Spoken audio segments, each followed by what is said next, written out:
Welcome to Finding Family DNA, the show about finding and connecting birth families, with your host, Jay Rosenzweig, founder and CEO of birthparentfinder.com. And now, here's Jay. Hi, everyone. This is Jay Rosenzweig, founder and CEO of birthparentfinder.com.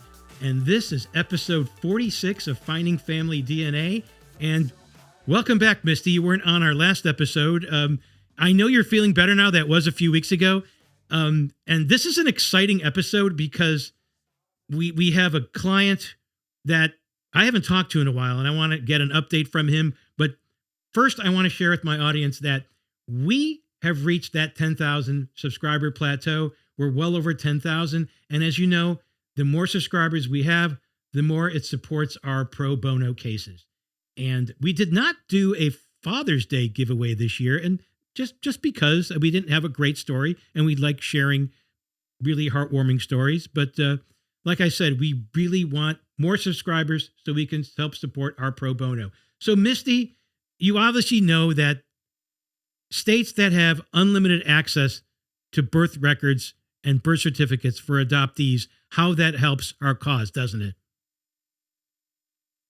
Oh, absolutely. I mean, having that paper record with the name on it, which, Jay, we always love to verify with the DNA just to make sure, because sometimes we do have birth parents that put false names on those records. But having that record is absolutely crucial to the first step to an investigation into an adoption. Right. And we use New York a lot. In 2020, New York opened their birth records for adoptees. And as soon as they opened it, the pandemic hit. So it took about 8 months for them to release those records. But it was huge with New York to get those records. And we'll talk about that with our guest, because our guest was born in New York. But there are 16 states that have unlimited access, and you can look that up. I'm not going to mention all the states, but there are states like Pennsylvania, Illinois, and a few others that have access, but the birth mother can request that her name be redacted. But how many times have you actually seen that, Misty? I haven't. I have never, and it might come down to a fact that birth mothers, it is not really public knowledge that birth mothers in those states can do it, and that could be why, because I personally never seen that. And California has been trying through the legislators to get unlimited access for adoptees to their birth records. And for us, it really doesn't matter, because we have the birth index, we have DNA, and we solve most of the cases in California. But for the average person, if they don't have access to their original birth certificate, they're probably not going to find out who their birth mother or birth father is unless they take a DNA test and somehow luck out and find the right relative. But California had a bill this year. It was Senate Bill 381. And that bill passed through flying colors in the state Senate, 35-0. There was zero opposition to it. And then just recently, it went to the Assembly Committee on Health. And the chair of the committee, I think her name was Mia Bonta, is the Assembly chair for that committee. And for some reason, I don't know the reason why, I'm sure it'll be explained probably before this episode drops. For some reason, that chair said, we don't want the bill the way it's written. We don't want unlimited access. We want the birth mother to have the option of opting out. Well, it's either all or nothing with adoptees. They want to have access to their birth record, and it's not fair that they don't. So the bill was never heard in the assembly, so it was dropped. So this bill cannot be brought up again until somebody introduces a new bill. So it's pretty bad. Do you have thoughts on that, Misty? I do. I think every adoptee has a right to know who the biological parents are, has a right to your own original birth record, not one that was amended, not one that was changed. I didn't see that to be disrespectful of that parents, but it's a very crucial part of your identity, is that original record that contains your biological parents' names on it. And I understand that there was, closed adoptions, and there's secrecy and there's privacy and things like that. But that does not negate the fact that every adoptee deserves to have access to their original birth certificate. And the one main issue is when you sometimes get your non-identifying information, it doesn't have your health history. And when you reach out to birth relatives, especially your birth mother, your birth father, you will get exact medical history.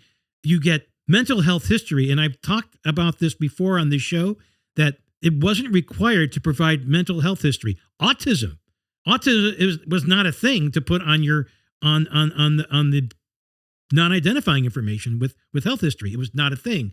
Now I believe those things are required, but it's always good to be able to talk to someone in your family and say, hey, what did if she's not alive, what did my birth mother have? What did my birth father have? Did they have cancer? Did they have mental health issues? These are really important things. And I don't know if these legislators understand that they're not adoptees. They don't really understand how important it is for adoptees to get this information. And people watching the show, please comment in the comments about your thoughts on whether adoptees should have access, unlimited access to their birth record to let them know who their birth parents were. And by the way, a lot of times it doesn't even have the birth father's name.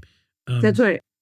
Yeah. And that brings us to our guest today, which I'm like so happy to have. Jason Calderon, born in 1975 in Staten Island. Jason, welcome to the show. And I know you got a lot to talk about today. And it's been a minute since we spoke. And the first thing I want to ask you is, when did you find out you were adopted? It was 3 years ago, actually. Family members in my adopted mother's family always kind of implied that I was adopted, or like dropped hints and said, you're adopted, right? And I always thought they were joking. And then just one day I decided to move forward and find out. And here we are 3 years later now. So, yeah. So why didn't your parents tell you that you were adopted from the beginning? My father, my adoptive father, who I really consider my father, I think his fear was of losing me. He was never going to lose me. He and I were the only two.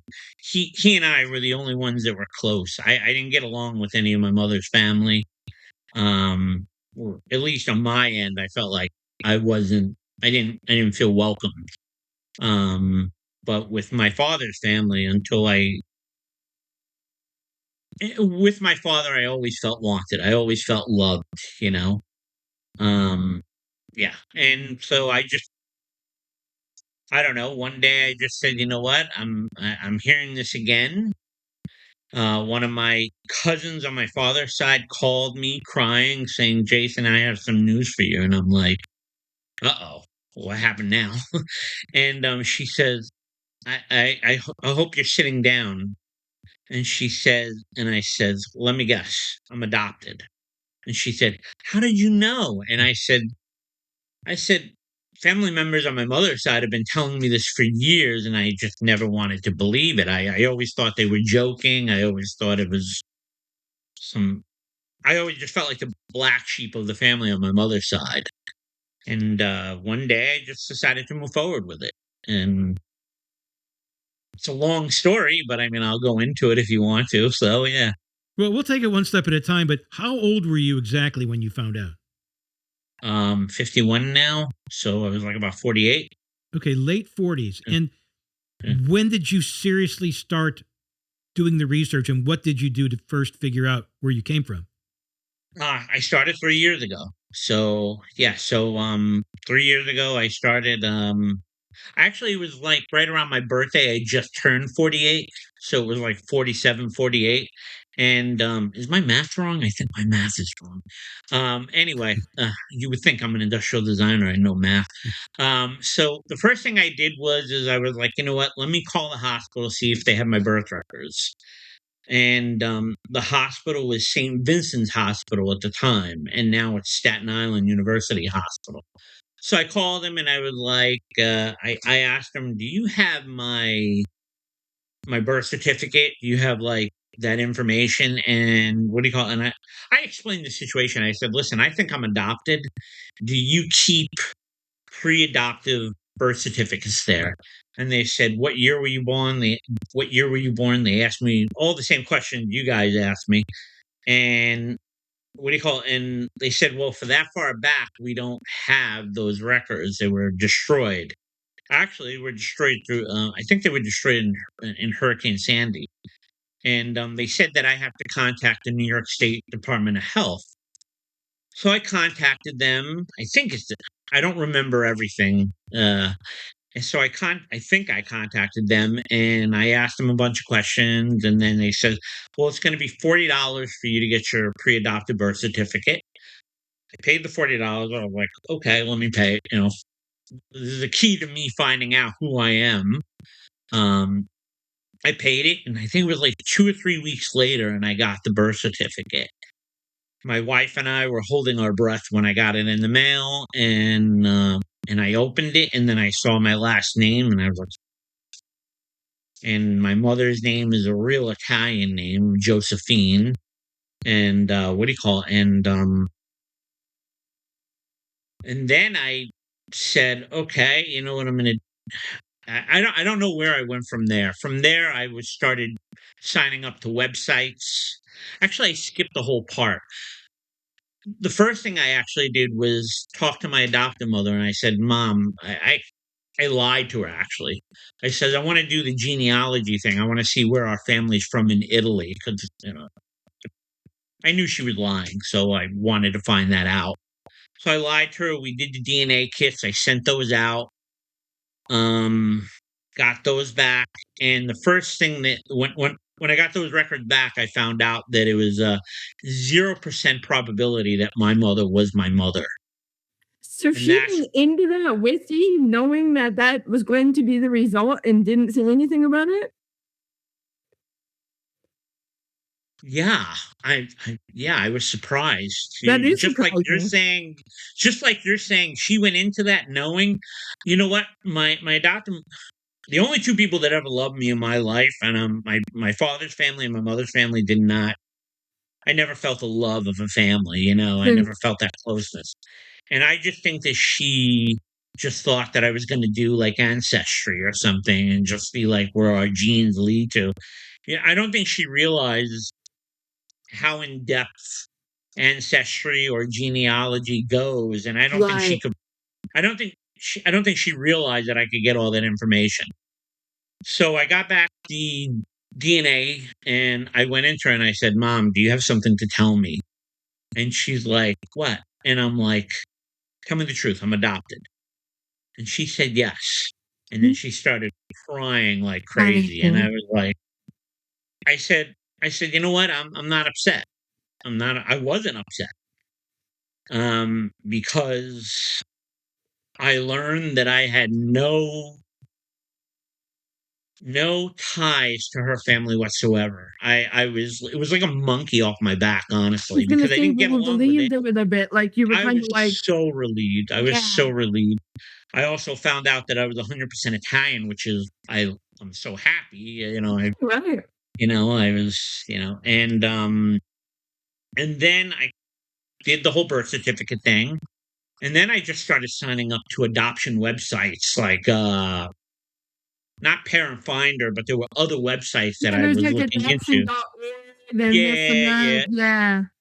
Yeah. And I was desperate to find out who I was.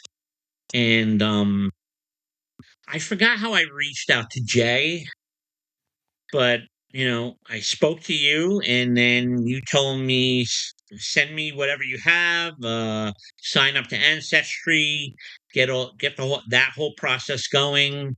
Um You told me how much it was, and then, after I hung up the phone with you, I said to my wife, "This is the best money I've ever spent." And then after that, I don't know how long it was. I honestly think it was a couple weeks I think it was after a I couple spoke weeks to you. too. Yeah. Yeah, I was expecting months and years for you guys to find out that information, and it was weeks. And then when Jay called me and he says, "I know who your family is," and I was like, already? I was Great. like, So let's get into that, Jason. So I have your birth certificate. You sent me a copy. I will not mention the last name of your birth mother because it wasn't very common. And Giuseppina, which is Josephine in Italian. right, but I couldn't find anybody with that name. So I'm looking at your DNA. I don't know how you dissected your DNA because it was a little confusing, and Misty will get into that in the second half of this show. There are, it says first to second cousin, the two top matches, and these names aren't common. These are two women. It says first to second cousin, but the centimorgans is 1,147. That's really high to be a second cousin. And mind you, I'm not a DNA expert. Misty is. And at this point, I'm not even talking to Misty about this because I didn't need to involve her, because I was able to reach out to one of these cousins. And one of them was on Facebook. So I got her contact information, and I spoke to her. She realized it wasn't a scam, and gave her the name I had of the birth mother. And it turns out that birth mother's first name was the American version of her real name, which is a little different. Instead of with a J, I believe it was with a G, if I'm not mistaken. And I would never have found her. So they said, that is the woman that you're referring to is our first cousin. I'm just really confused because I'm thinking first to second cousin, but the DNA is a little weird. And she goes, that woman lives in Italy. She moved to Italy, back to Italy a long time ago.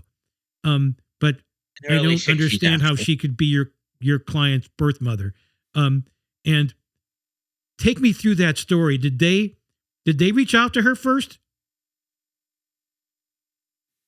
I don't I remember that you reached out to the cousin, and I spoke to the cousin, and then the cousin spoke to my mother, my birth mother, and then my birth mother, you could tell she was really apprehensive when we first spoke.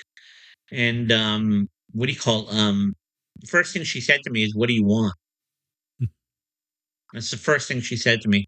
I was like, "Listen, I'm gonna call you mom." It was weird saying mom to her, and I said, "Listen, I'm successful. I'm doing well in life.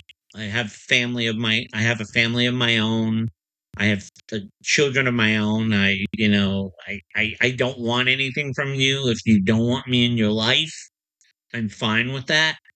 I just wanted to know who I was and who you are, and the reason." And again, I don't want to get too specific, but she had to give me up. Let's put it that way. She had to. She didn't want to, but she had to give me up. And now, 3 years later, we're very close. I found out I have siblings. I love my siblings. I've gone over there to visit them. They've come here to visit me. It's That's been amazing. incredible. That's incredible. Yeah, yeah.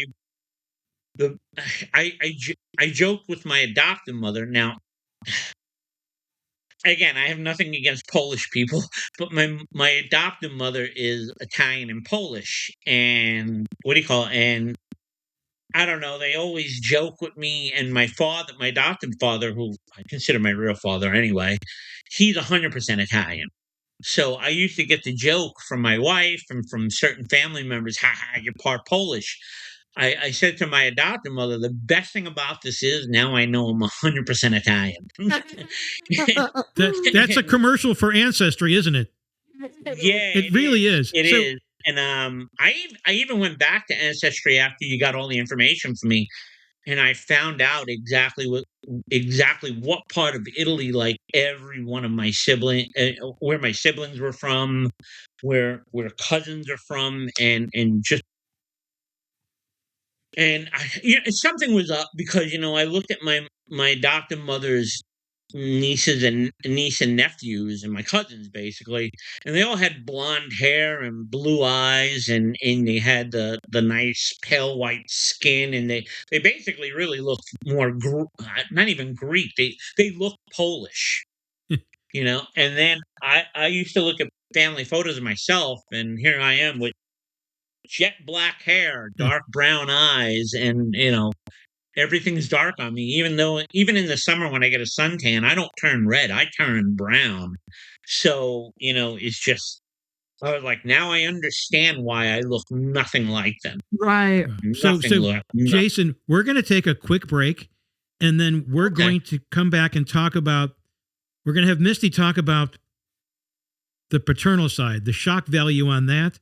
And also, we want to talk to you a little bit more about meeting your birth mother and going to Italy. So we'll take a quick break and we'll be right back with Finding Family DNA. This is Jay Rosenzweig, the founder and CEO of birthparentfinder.com. Sometimes the missing piece of your life is a person you've never met. For over 2 decades, our team of expert investigators and genealogists at birthparentfinder.com has relied on the power of DNA and genetic genealogy to reconnect thousands of families separated by time, distance, and circumstance. Visit birthparentfinder.com and begin your journey today. Your family isn't lost, it's waiting to be found. Welcome back to Finding Family DNA. And now we're going to talk about the paternal side and what we found out. And Misty, tell us what you found out and the shock value here. So when I started examining Jason's DNA results, I noticed that for a lot of the relationships, the CMs or the centimorgans, which is the amount of shared DNA, was inflated for the relationship that it should reflect.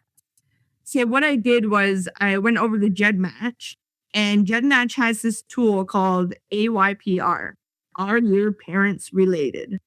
And so what you do is you take, you upload your sample. I'm going to cut you off right here. Why did you do that in the first place? Because the centimorgans were inflated for the relationships.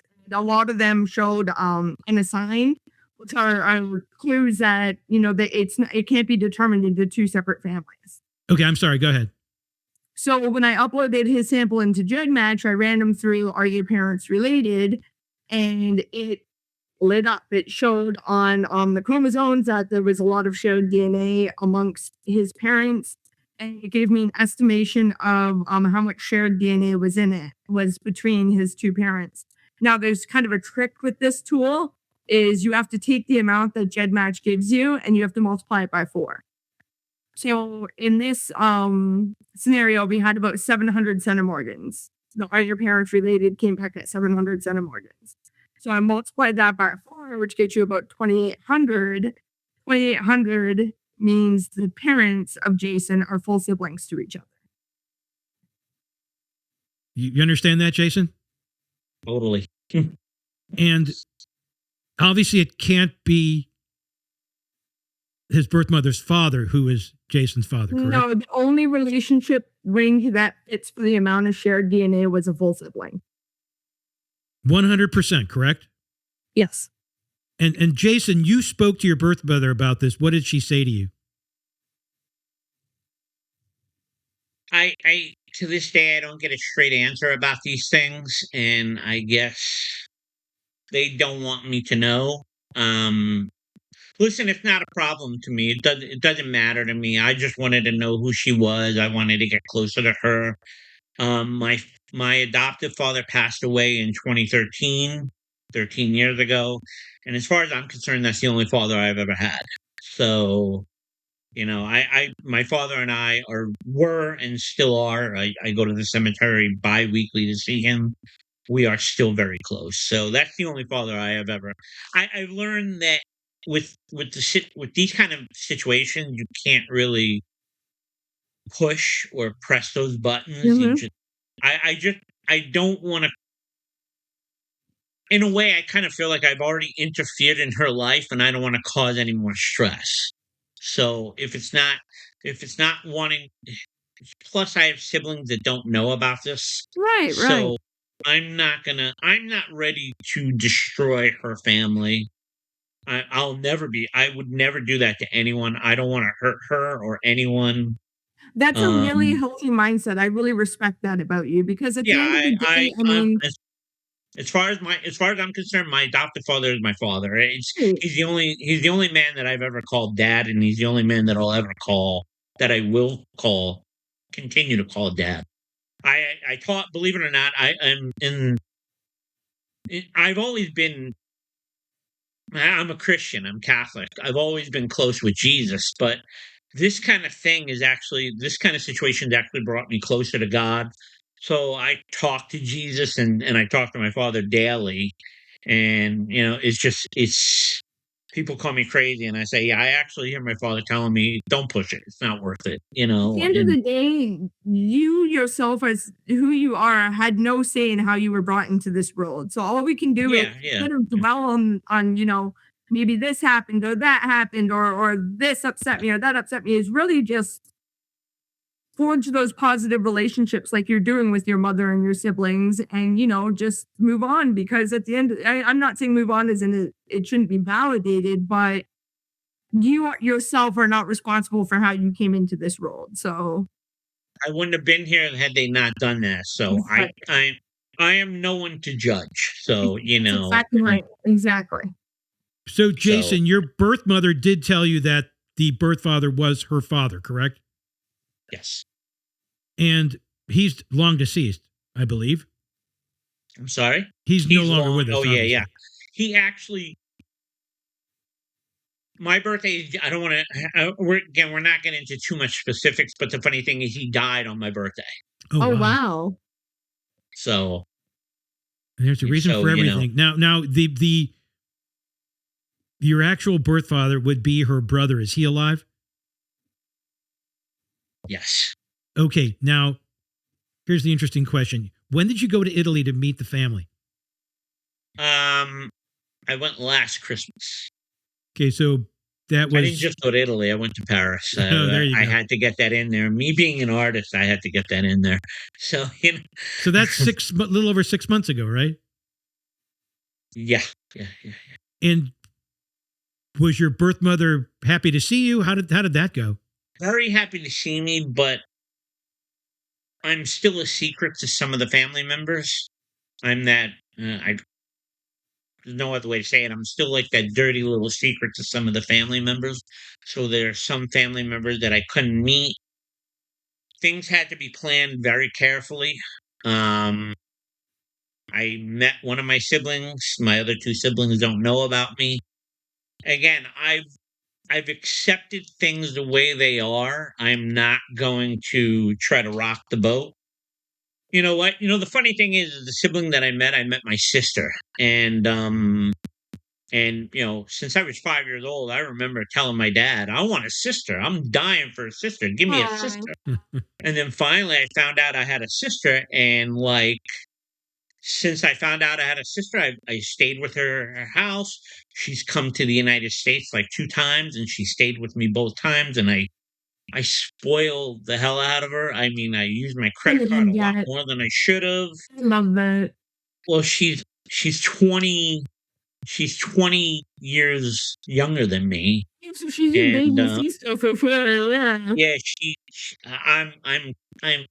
she's my daughter's age. Right. So, so I mean, I love her. Every time she, they say when you have a sister or a daughter or your wife, and they have you wrapped around their finger. Mhm. All 3 of them, my daughter, my wife, and my sister, have me wrapped around their finger. I love them, all 3 of them. So, Jason, I do anything and everything for them. On your birth certificate, the one from the state of New York, the original birth certificate, it says your birth mother was 16 at the time. Is that correct? Yes. And then obviously years later, she had your sister. Yes, years later. Yes. Well, the thing is about Italy also is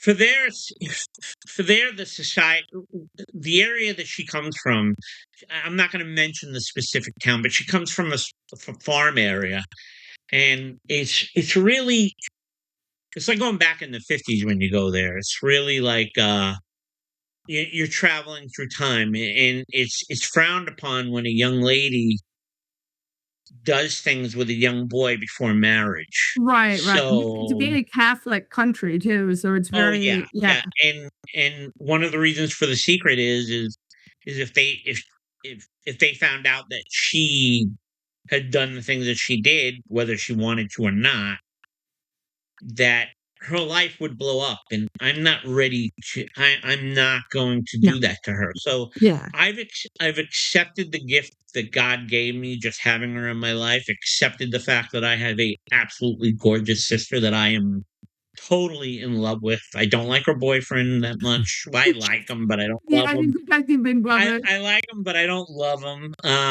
And I've accepted that, and you know what? And any time that she gets a chance to come to the United States, this has actually made me. My my wife and I have been together a really long time, and my wife has always wanted me to get my passport. Like, honey, we got to travel the world. And me, I was like, you want to travel? Let's go to Disney World. We could go to Epcot. I could go to London. I could go to Paris there.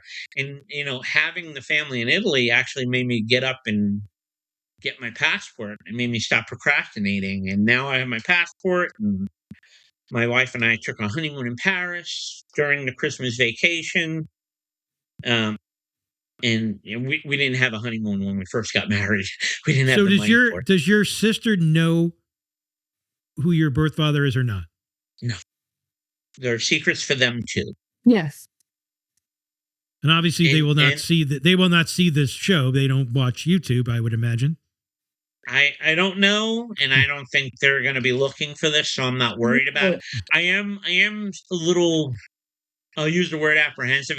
I'll use the word scared. I'm a little scared that they'll see this. But you help me in ways that you guys help me. So I wanted to. The only gift I could possibly give, besides paying you again to find more family members, is talk to you about this. And when we first did this, you told me that the law had just been passed recently for me to be able to gain access to this information. And here we are now. So, and honestly, I really wanted to do an episode about how important it is to have your original birth certificate. And with California, well, go ahead. Sorry, go ahead. No, you told me this. You told me this when we first did this. Jay, you're kind of lucky because 2 years before it wouldn't have been that simple to get your birth certificate. It wouldn't have been $40 and okay, here's your birth certificate. So, it's kind of funny. COVID happened, and all this kind of happened, and everything just changed like right after COVID. And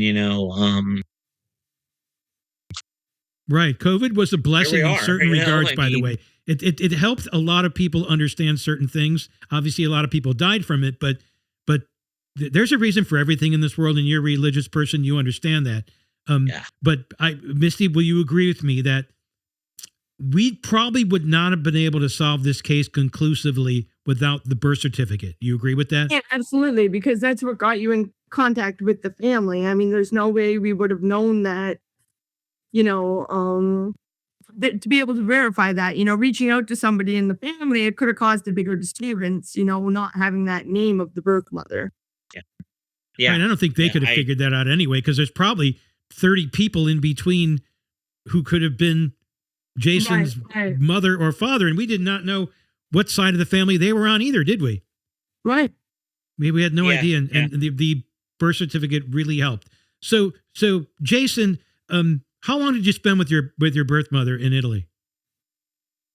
I was in Italy for a week, and I was in Paris for a week. Nobody wants to hear about Paris.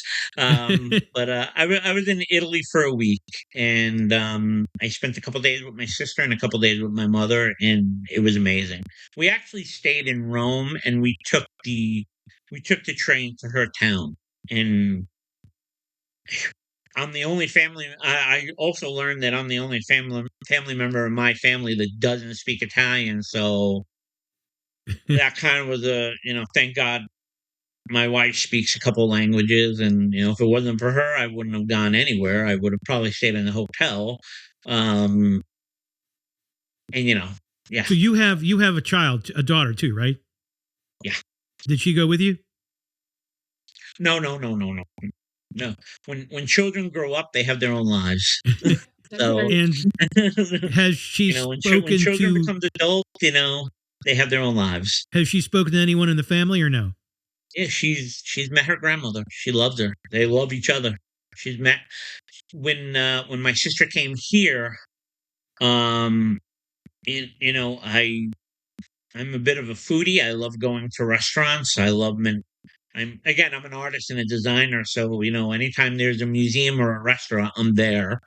And I love going to the city for everything. So my sister came here, and we went to it was one of the few times that I really splurged. I took my sister out to a really nice Michelin star restaurant, and my sister was there, my wife was there, my daughter was there, my daughter's boyfriend was there. We all went out to dinner. My sister's boyfriend came, which is why I don't love him so much. Um, um, and we all had a great dinner, and it was amazing. And to see my sister and my daughter embrace each other. It was beautiful. It was nice. It was like, Beautiful. So yeah, what does the future hold for you and your birth mother? oh, we don't talk daily. It's slowed down a bit. Again, busy season for me being, in my industry, and we talk every couple of days. We at first we spoke a lot, and now we speak regularly. We speak at least 3 or 4 times a week. What we That's call a great. week. That's And we unheard do, of. and Honestly, we have so many cases where, they meet their birth mother, they talk to their birth mother once or twice, and that's pretty much it, or once a year at the holidays. But this is pretty amazing that you've established this serious relationship with your birth mother under those well, secretive she loves me. circumstances, right? Um, Yeah, I'm cute. She loves me. I mean, how can you not? and it, who thought it would work out this way? Because it's siblings. You couldn't write you couldn't write it better than Right. you couldn't. I You know, don't it, think we've had a case like this ever. With the thousands of cases that we've solved, this is the first time, I believe, correct me if I'm wrong, Misty, that we've had this circumstance. Yeah. And it plan on going working back out to so Italy well. again. So yeah, I plan on traveling back to Italy again. Hopefully, I'll learn a little more Italian before I go, and my family members plan on coming to see me. I know that, and it's awesome. It's been great. It has. And I you love got that. your medical history, I imagine, right? I'm sorry. You got all your medical history, right? Yeah, yeah, yeah. I think I'm superhuman. I don't have problems. I mean, I'm That's pretty always healthy. good. Yeah. Yeah. I mean, come on, I'm 51 with a full head of hair, so That's I'm great. really And- happy and- about and I that. would- Yeah. And you're a Yankees fan on top of that. Yankee and a Knicks fan. Well, congratulations on the New Knicks. Yorker. Congratulations Huh? on that. Thank you. Let's hope they can repeat. Let's hope they can And on that repeat, note, so. again, thank you for being here, Misty. Glad you're back with us. And again, comment in the comments on what your thoughts are of this story. And we'll, of course, answer those comments. And again, thank you for watching Finding Family DNA, and we'll see you next time.